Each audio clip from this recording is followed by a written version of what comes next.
All right, so you're rolling out of bed like you do most Sunday mornings? Not the same bed, that's for sure. Heaps better view. Who are you? Perth Stanlick from Bondi. And, all right, so first, let's start with the foil stuff. Congratulations, you got third yesterday. Yeah, stoked. I saw it coming. I saw your heat strategies were spot on, and you were always getting the waves that would allow you to perform with the way you did, really. And the gear was working well for you. I figured it was the only way I was going to keep making heats is if I got the right waves that let you do carves for longer down the line, because I'm not doing full whitewash hits and airs like everyone else. I'm foiling every now and then when I get to prone, so it's good. And one thing that's for sure is that you XWQS surfer. Yep. So you have you know how to approach a heat, put it that way. Yeah, I can. It's just second nature to go into that like strategy of just figuring it out, and I don't know. It's not like I don't get nervous or anything, so it's easy to try and compete. I could see it straight away when we were I was in the same heat as you. I could see it straight away. That there's just something that the others didn't have. You just had that mindset, and you were calling the waves that you specifically wanted. You know. Yeah. I don't know. It's hard to form a good strategy in a foil event when you can pump back out and get priority, and there's a whole other element to figure out of whether you take a smaller one and pump out and try and time it with a set, or whether you just take one good wave and pump halfway out and paddle the rest and try and get a mid-ranger that runs down and then pump around, or because it's hard to get a wave and pump all the way out and then meet a set. You probably won't meet the set, just with how many waves are coming through out there. Mm. And you, to be honest, historically over the last couple of years, you've been through the ringer, and I'll let you talk about it, but this event, I was just so happy to see you out there and actually being able to perform at the level that you can perform. And people haven't really quite seen that because you've just been injured. Yeah, I don't think I've been able to properly prone foil for, I don't know, 2 years, over 2 years. It's been over 2 years for sure. Dislocated shoulder and a pretty bad knee injury. So I don't know, it's fun to be able to get to prone too in waves that are fun to prone, because we don't really get fun waves to prone at home. It's pretty rubbish, really. You have to drive to go anywhere to foil. And I mainly just downwind, and you spend most of your time winging and foil driving, and we don't really get to do much of it. And what are the mental hurdles of being jailed as such, to the inability to enter the water? What did you do? How did you stay sane? Do you feel you're a better rider now? I'm actually not sure if I feel I'm a better rider now. I was able to downwind through parts of the injuries, and that's what I think kept me sane, was knowing that it was only a couple of months of fully sidelined. The shoulder was probably 5 or 6 months of proper sidelined.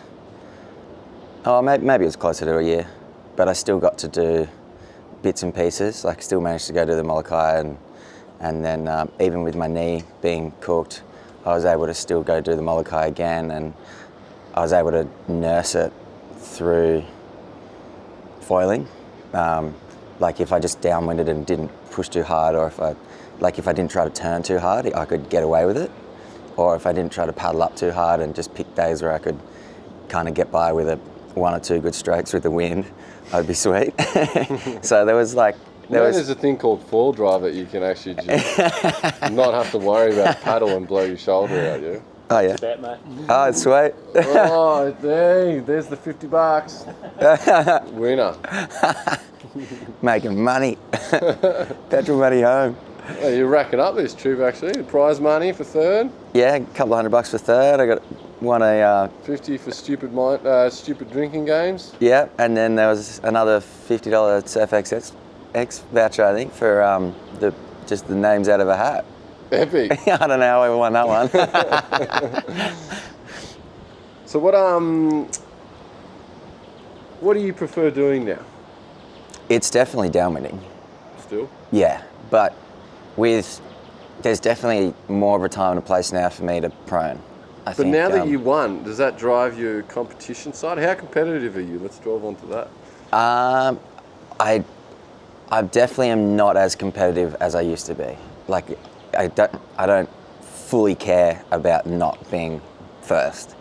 I mean, if I was more aware of the $1,000 first prize, I probably would have tried harder. Yeah, because you didn't throw your board on the ground with third, did you?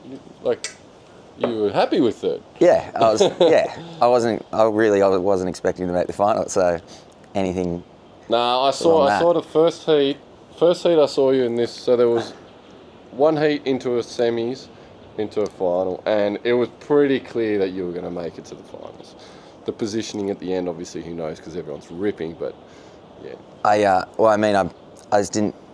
I've never done a whitewash turn before in my life until yesterday. Cool. Yeah, I've never hit the whitewash until yesterday. I had to start learning how to do whitewash hits in the semis. That's a stock standard trick to even get to the semis, mate, these days. Well, I don't get to prone very often, so and I don't exactly go out and try and prone at home because it's rubbish. So, yeah, I don't know. Maybe I'll have to start trying to do Rios like Luke and James trying to hit the lip properly. So what's the dream? Oh, win Molokai, I guess.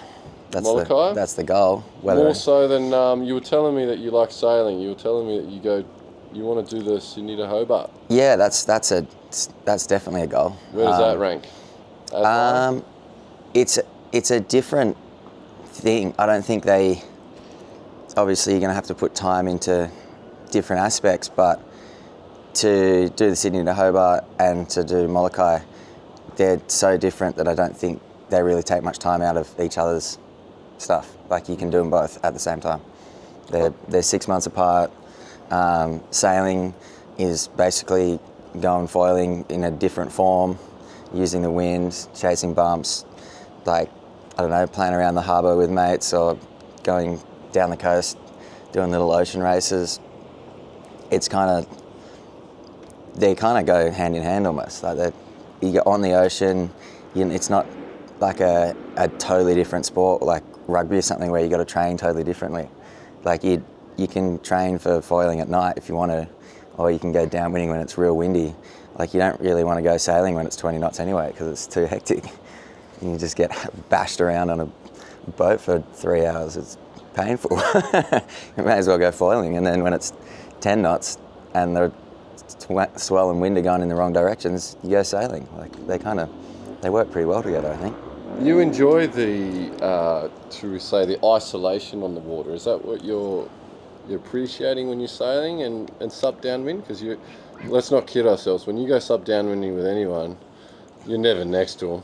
Yeah. You're racing. Yeah, I'm always racing myself, but it is that isolation for sure because there's no one to have to talk to. There's no one to paddle near. There's no one to get in your way at all. Like, you're just on your own. And you can just zone out and just, it's so pure. I think you just, I don't know, you're out there on your own. There's no one to be in your space. Like, where we surf at home is, you're never on your own. Like, it's just a nightmare. It is a nightmare. It's just absolute torture. So, I don't know, I think that's why I gravitated more and more towards the downwinding. What's the most intense moment you've had out there? Sharks or whales or dolphins, or maybe just a penguin hitting you? What? Tell me. I think just real big swells. You see sharks, but you see them for a hot second and then they're gone and you're gone. Like, you never ever encounter a moment where you're stuck near something because you're moving so fast, and they don't really want to be anywhere near you either. Unless you're learning and you're off foiling. Yeah. Boys are leaving. Yes, Benny. Yeah, I think just big swells and trying to not be like let it get in your head that being 4 or 5 Ks out to sea is a bad thing and that you're going to get stuck. Because in reality, it only takes 2 minutes to cover a kilometre. Like you're not really that far out to sea. Like it's only going to take 10 minutes to get back to land from 5 Ks out to sea. Like it's not that much of an issue really. And just like overcoming that boundary of being out there so far and just dealing with that mental space and just trying to enjoy that. Yeah. Another passion of yours. I know what it is. Do you want to tell everyone? What, cooking? What do you specialise in? Oh, I just try to do all sorts of stuff. I've been trying to get into making bread lately.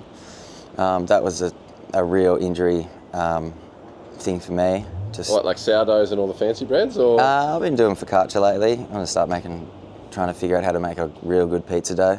Yeah, okay. I do the odd sourdough and whatnot, but it's a lot more effort and you got to play with it a lot more. Well, I've seen some of your main meals and they look pretty good.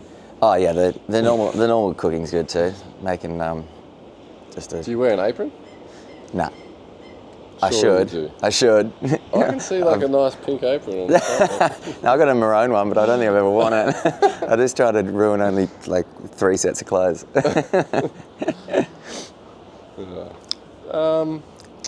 Anything else that you want to share? I think I've covered some of the... Yeah, I'm really not too sure.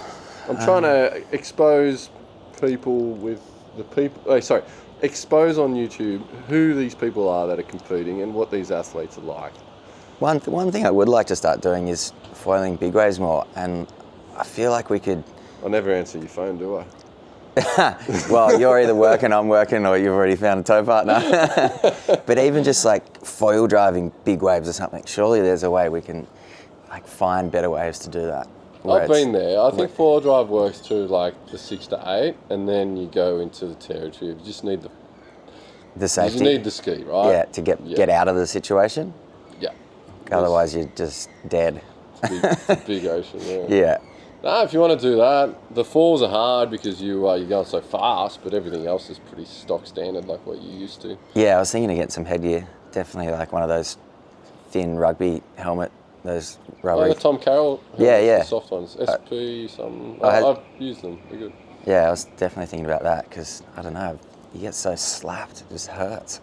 Yeah, I find like every swell, my neck is sore for the week after it. Yeah. Because you just go boom. Yeah, I feel like that's even with downwinding. You don't fall, mate. Maybe now and then. You lose. Oh, yeah, usually. But not first, you're last as well? Is that one you're saying too? I think so. You're slower off foil, that's for sure. No doubt there. All right. Well, once again, I'm so happy for you, mate. Great to see you healthy. Great to see you performing to your ability because previously you never got to show everyone. So third was rightly what you should have been at. Thank you. Hey, maybe third or between third and first is where you should have been. Yeah, hopefully first next year. First next year. Yeah. No, I'm coming back next year. Oh, yeah.